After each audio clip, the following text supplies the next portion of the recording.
BNP সারা দেশে একটা strategy নিয়েছে। তারা আওয়ামী লীগের সন্ত্রাসীদেরকে লেলিয়ে দিচ্ছে। বিএনপির নেতৃত্বে আওয়ামী লীগ তাদের জুলাই গণঅভ্যুত্থানের প্রতিশোধ নিচ্ছে বলে আমাদের মনে হচ্ছে। সারা দেশে হামলা হচ্ছে।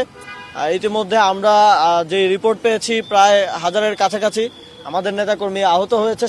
নির্বাচন পরবর্তী সময়ে বিভিন্ন স্থানে, বিশেষ করে এনসিপি যে 30টা আসনে নির্বাচন করেছে এবং এর বাইরেও বিভিন্ন জায়গায় যেখানে এনসিপি নেতাকর্মীরা আমাদের জোটের প্রার্থীদেরকে বিজয়ী করতে কাজ করেছেন, এজেন্ট ছিলেন কিংবা নির্বাচনে সক্রিয় ছিলেন এবং সক্রিয় না থেকে শুধুমাত্র ভোট দিয়েছেন, এমন অনেকের উপর সারা দেশে হামলা হচ্ছে। ইতিমধ্যে আমরা যে রিপোর্ট পেয়েছি প্রায় হাজারের কাছাকাছি আমাদের নেতাকর্মী আহত হয়েছে। সারা দেশে বিভিন্ন জায়গায় তারা চিকিৎসা নিচ্ছেন। আমরা পরিদর্শন করলাম আজকে 3 জন যারা শুধুমাত্র হাতিয়া থেকে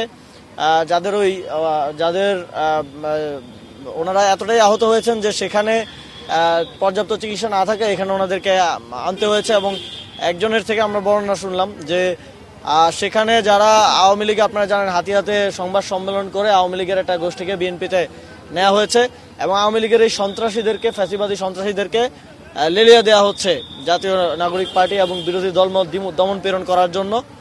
সেখানে আমাদের একজন নেতা, যাকে আপনারা হয়তো দেখেছেন সোশ্যাল মিডিয়ায়, তার ছবিটা এসেছিল এবং তিনি নিহত হয়েছেন বলে এক ধরনের গুজব সে সময় ছড়িয়েছিল। তাকে মেরে এক ধরনের, যখন হামলাকারীরা নিশ্চিত হয় যে তিনি মারা গেছেন, তার কুপিয়ে তার মগজ বের করে ফেলা হয়েছিল এবং তারা ভেবেছিলেন যে তিনি মারা গেছেন।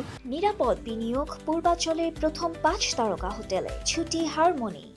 এবং তারা সেখান থেকে পরবর্তীতে চলে যায় এবং পরবর্তীতে তাকে সেখান থেকে উদ্ধার করে প্রাথমিক চিকিৎসা দিয়ে ঢাকায় পাঠানো হয়।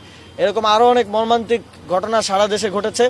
সাধারণ ভোটারদেরকে মারধর করা হয়েছে, তাদের বাড়িঘর ভাঙচুর করা হয়েছে, লুটপাট করা হয়েছে, তাদের স্বর্ণালংকার, টাকা পয়সা লুটপাট করেছে সন্ত্রাসীরা।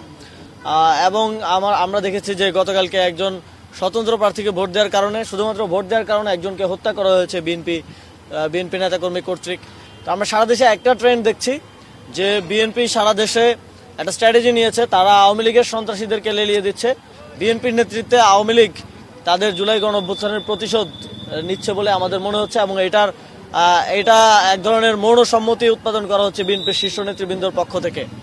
তারা যখন আজকে প্রেস ব্রিফিং করলো, তারা কথা বললো, আমরা আশা করেছিলাম যে তারা সারা দেশে তাদের সন্ত্রাসীদেরকে তারা নিয়ন্ত্রণ করার জন্য কোনো কথা বলবে, তারা তাদের সন্ত্রাসীদেরকে নিবৃত করার জন্য কঠোর কোনো ব্যবস্থা গ্রহণ করবে এবং যারা এই ধরনের হামলাগুলোর সাথে জড়িত, যে জায়গায় হত্যার মতো ঘটনা ঘটেছে এবং স্পষ্ট হামলা করা হয়েছে মানুষকে হত্যার উদ্দেশ্যে, ভোটারদেরকে, এজেন্টদেরকে, বিরোধী দলমতের মানুষকে তাদের বাড়িঘর লুটপাট করা হয়েছে, তাদের বিরুদ্ধে এখন পর্যন্ত কোনো শাস্তিমূলক ব্যবস্থা আমরা সেভাবে দেখতে পাইনি। আমরা নির্বাচনের আগে দেখছিলাম যে কোথাও চাঁদাবাজির খবর আসলে বা কিছু আসলে তারা সেখানে বহিষ্কার করতো, কিন্তু নির্বাচনের পরে আমরা সেটা দেখছি না। তো আমরা মনে করি তখনকার এই যে বহিষ্কারের ঘটনাগুলো এক ধরনের আইওয়াজ ছিল, এক ধরনের নাটক মঞ্চায়ন করা হয়েছিল বাংলাদেশের মানুষকে বিভ্রান্ত করার জন্য এবং মানুষের ভোট নেওয়ার জন্য। যেই তারা নির্বাচিত হয়ে গেল, তারা এখন আর দেশের মানুষের কোনো দায়িত্ব নিচ্ছে না, তারা তাদের সন্ত্রাসীদেরকে নিবৃত করতে কোনো ধরনের কথা বলছে না।